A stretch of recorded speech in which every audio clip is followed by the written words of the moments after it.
So I just want to talk about music ultimately today, because he's a musician.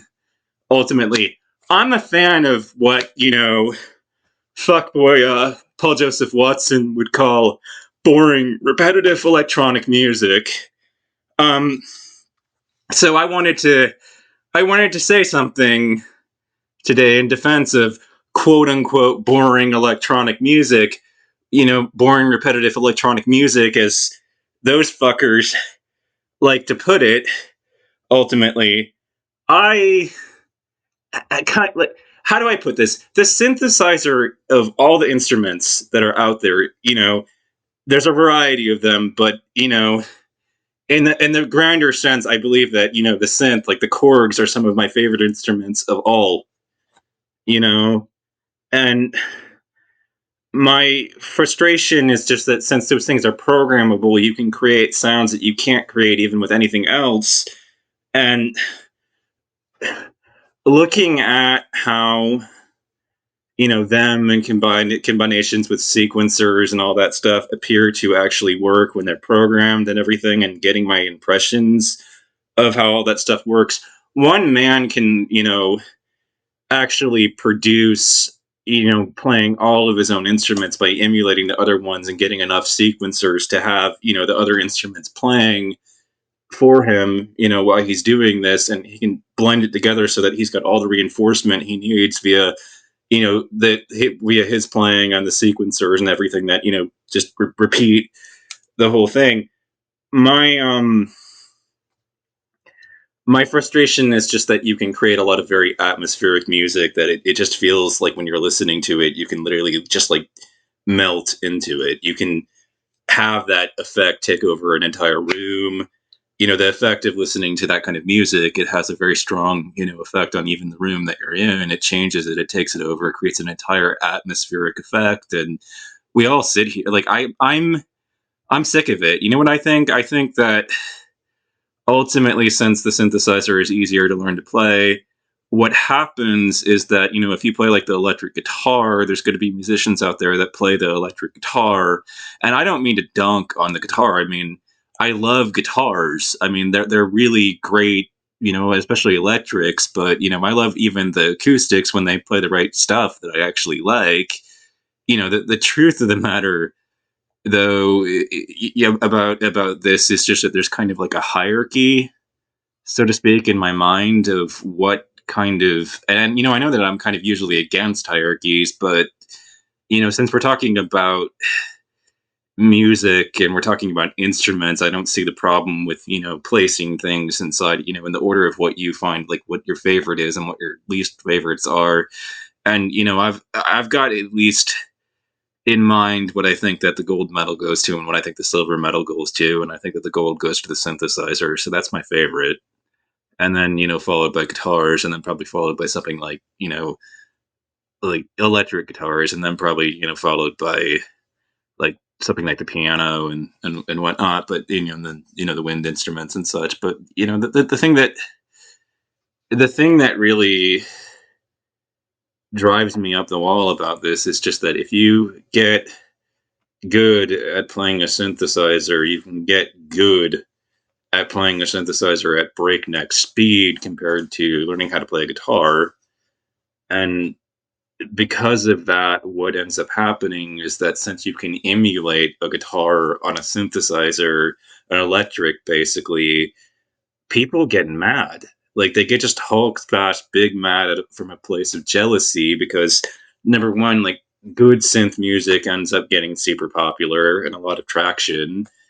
And number two, ultimately, if you play the synth, you can end up emulating a guitar, and it will sound ultimately like you're a god at playing the guitar, in a very short period of time. Like not normal people playing guitars, you're gonna sound like Alexi Laho from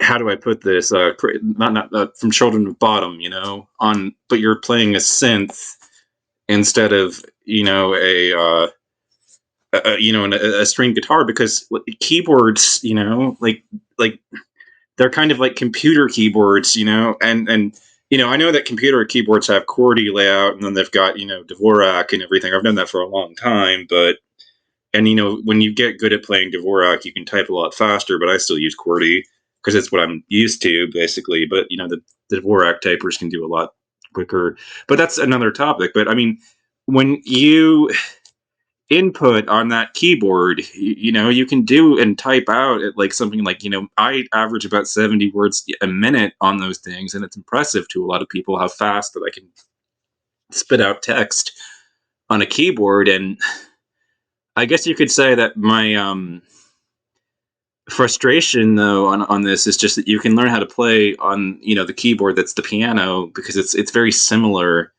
in that you're using your fingers in a way that is very, it's much more designed for us. It doesn't create calluses because of the roughness of the strings. It doesn't do any of that to the people playing these kinds of instruments. And as a result, you don't really have to adapt and get used to your hand bending, and in exactly that way to play it and everything, and get all the things that a good guitar player ends up getting to produce this kind of music. And as a result, you get the Alexi Laho metal people of the world, though a lot of people from other genres basically looking at synthesizers from this place of, ooh, boy, am I jealous of that. And so I'm going to dunk on it. But my jealousy is blinding me to an absolutely beautiful instrument that is capable of doing things that no other instrument can do, that can produce a soundscape that you can't produce any other goddamn way.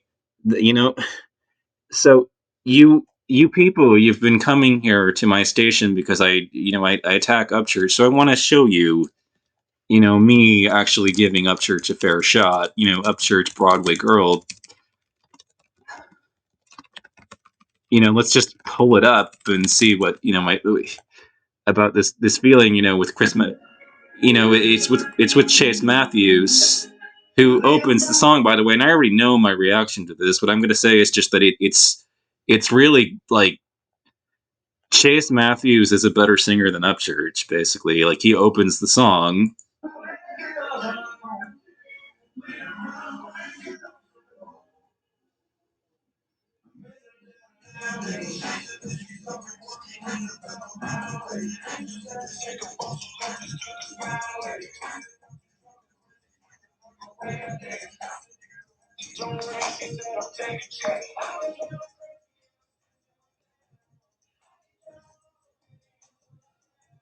Now, I might not like this particular style, but Chase is an alien. I can tolerate it, right?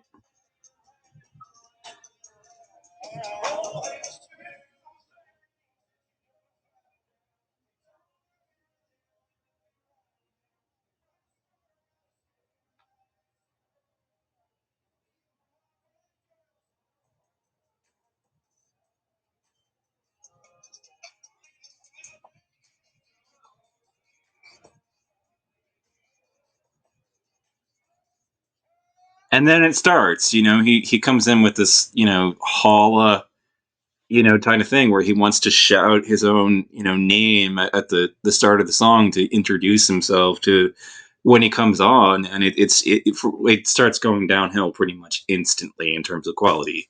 He ruins it.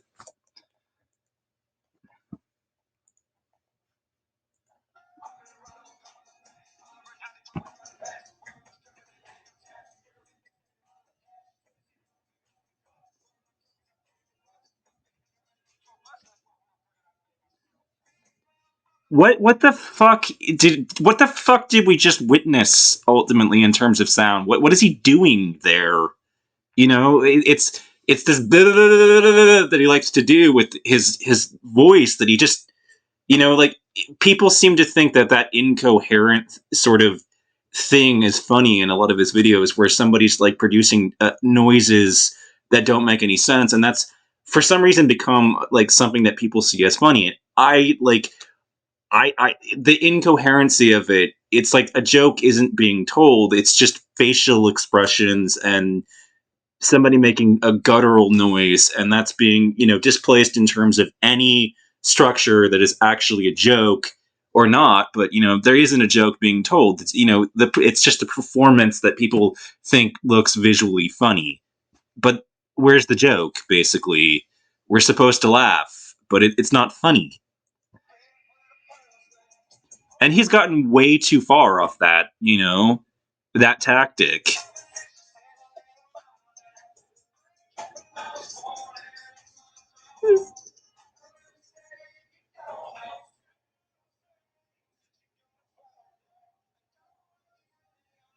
God, I really watching the video and what everybody's doing. It's like why do we even need Nashville?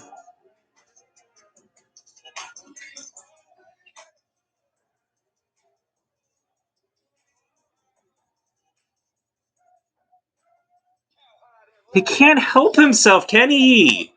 It's like I'm a cow herder, I'm a goat herder. Let me all hear you about how I come from the farm. I'm proud to be from the farm. Like I don't get this. Like what the fuck? I don't understand how people could like this shit, okay? Like I'm giving him a fair shake and it's just melting down. You know, like every time he comes up there and shouts his fucking name to let you know who's on the stage and how he wants to make it sound like he's just a cowboy that's come onto the stage that's coming into to throw something. It doesn't work, okay? Like it just sounds hickish in a way that is unappealing. It doesn't seem down to earth. It seems like I like to isolate myself away from modern society, industrial society, and go live on a fucking farm with some chickens, basically. And I don't like living in the city with you people. That's how it comes across, and it's just like I don't understand how you don't get this. You people, like, you think that like I haven't listened to his music and I don't know anything about it, and that I haven't ultimately given this musician a fair shot at anything, and I have. I listened to his stuff. I mean, mind you, you'll probably tell me that I didn't give him, the whole fucking song, but I already know how I feel about this track like 2 minutes into it, okay? And I already have before I've got on camera to talk about this stuff. I don't understand what people find appealing about this shit. It doesn't appeal to me. And I trust my taste in music a lot more than I do people that aren't me and their taste in music. You know, so this doesn't, it doesn't work for me. Like a bunch of people are like, "Oh, I'm a fan of this man. Like he makes me, what he saved my life." You know how he is to me. It's like I want to be aid. I want to aid and abet the people that want to be proud of being, Confederates. That's how he comes across. I want to make it so that the people that come from, these places that are, where nobody special comes out of, that their lives have meaning and purpose, basically. And I want to make them feel comfortable with it. And, you know, I just, I don't want the Southern people to like mass suicide, but I would like to see the South come to terms basically with the evil that they've done, to grapple with it, that their ancestors had ultimately done in their names, like that's really all there is to my take on the South. I don't want a South that's basically like, oh yeah, slavery was okay, and we've never done anything wrong, and we need to rub their faces in the fact that we did something terrible, historically. Like I don't like that. And how should I say this? I know that coming out of the community that I come out of, that Oregon has a history that's incredibly racist too. I mean, racism has been a prevalent aspect of the American way of life for a very long time. I think it's gross. And when Ben Shapiro is trying to deny things, I can't help myself because I pick up on things. I'm like, Ben, you're trying to say that redlining ended in 1950, right? I understand why you think that. You think that's a good argument because it sounds like it's a good one, but that's one of those things that's misleading. It's one of those arguments that you hear somebody say, and then, oh, that sounds reasonable, and then you think about it, and oh wait, it isn't. Like think about it for a few more seconds. Like sit on it. All right, what ends up happening? Okay, you put money in the stock market, and the longer the money is in the stock market, the more time it has to grow. Basically, markets may be erratic, but they have a tendency to go in this direction, up, up, up, up. So even though the markets will waver, they have a trend line heading in an upward direction, and that's in spite of all the volatility that exists. And so, as a trader, at the end of the day, what I can tell you insight wise is just that if those people had been allowed to buy houses in those red, out in those red, outside those red line neighborhoods and everything, and they had been allowed home loans and they'd been allowed to secure property the same way that people with my skin color were able to obtain it, they wouldn't be in the economically depressed situation that Black America finds itself in today, because money in the market grows over time. It doesn't, you don't grow rich like overnight. It's investing for real, and investing in real. The point is to get rich slowly. That's the whole point of putting money in the market. And what I don't appreciate or really ultimately understand is why people do this. Like why they try to deny on the basis of really flimsy argumentation. America has its critical thinkers, but the critical thinking that we seem to, keep coming back to is like low quality, and it's like you walk away from it like in a sense of like, "Ugh, that sounds convincing," but when I really think about it, it's just rank foul bullshit.